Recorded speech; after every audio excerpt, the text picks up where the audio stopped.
to get enrolled today, and I was the third black person in there. And about 10 more white boys came in. I was the last one that got waited on. Same thing. I don't appreciate that.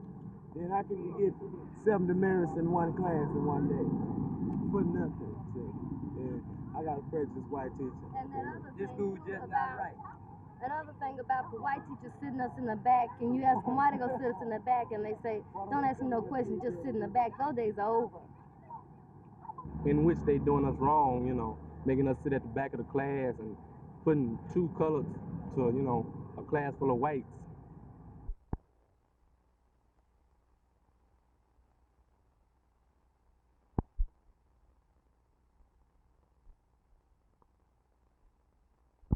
We did have one separate incident. It was not a riot as such. One student was slapped because she said a girl called her a nigger. And this was the extent of the so-called riot. And they are not being expelled for no reason whatsoever. These students left on their own. Nobody attempted to stop them, but we said if they left, they would not be permitted back into the building. Those students out there elected to leave, and we let them go, so long as they do not try to come back in. They're calling you an Uncle Tom. Why is this? I get the impression that they expect me to take their word because I'm black and they're black, and anything they tell me, I'm supposed to believe it. But I say we have rules and regulations for the students of Thomas Jefferson, irregardless as to color. And this is where we look at it.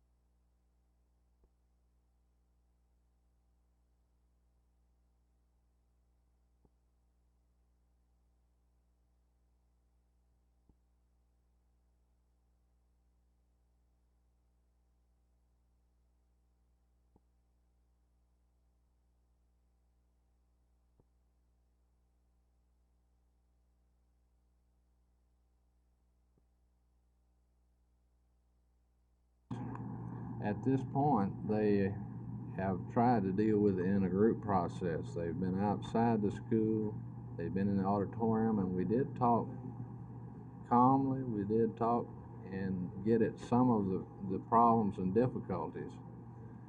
But they're asking for solutions now to a human relationship that takes a long time.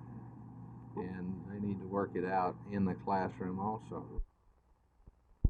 After meeting for almost 2 hours, the black students decided to go home, meet among themselves with the help of the Tri-Ethnic Committee, try to decide what to do.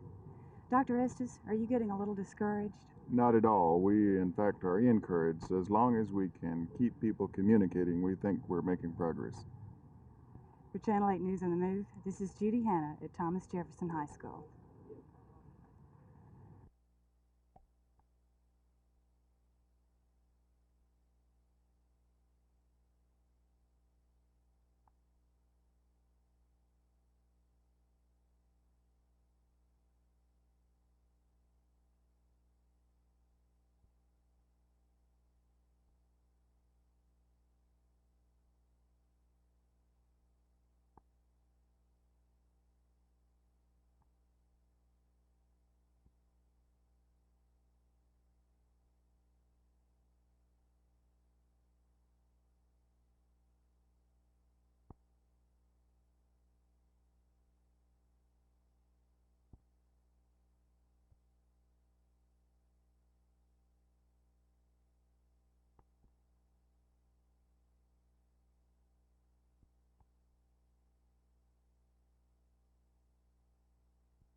Very pleased with the overall attitude of the players. I think they want to do a good job this year.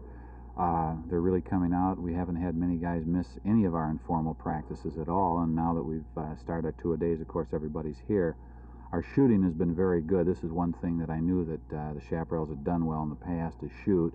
They've continued this, and right now I'd say our biggest thing is we've got to improve our defense and our rebounding. I know that you must be pleased offensively, at least, with your backcourt duo of Freeman and Jones. You had said when you first came in that you might still be looking for the big man in the center. Are you still? Well, yes, we'd still, prefer to have a 7-foot one player like Milwaukee has, but now that we've picked up Rich Neiman from the Floridians, I feel pretty good about the center position. Gene Moore is going to do a good job for us, but it was very important to me that we get a big center to back up Gene. I don't think we could go with another 6'8" or 6'9" backup center. We have to have that big player that can go in and play an Artis Gilmore or a Lou Alcindor, somebody of this nature, at least for 10 to 12 minutes a game.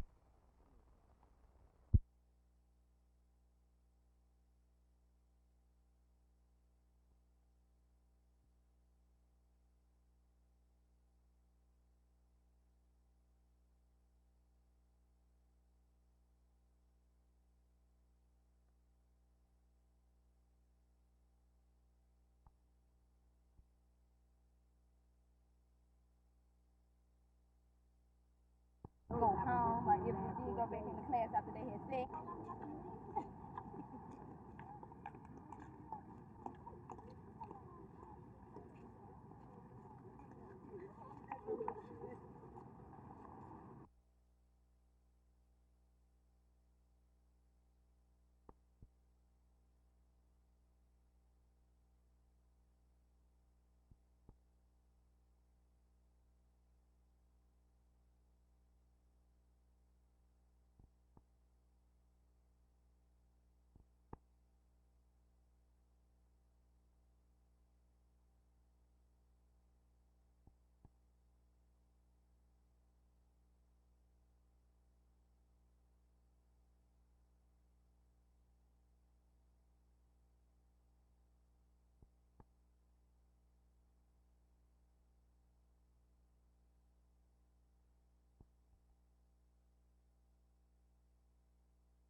The Republic National Bank and the First National Bank, both in downtown Dallas, are the primary targets of WEAL, a Women's Equity Action League, which charges that those two banks and 38 others in Dallas County are discriminating against women in hiring, training, and in salaries.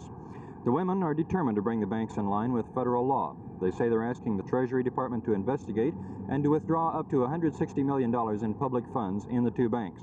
WEAL President Mrs. Marcia King amplified on their complaints and the action today on News 8 at noon.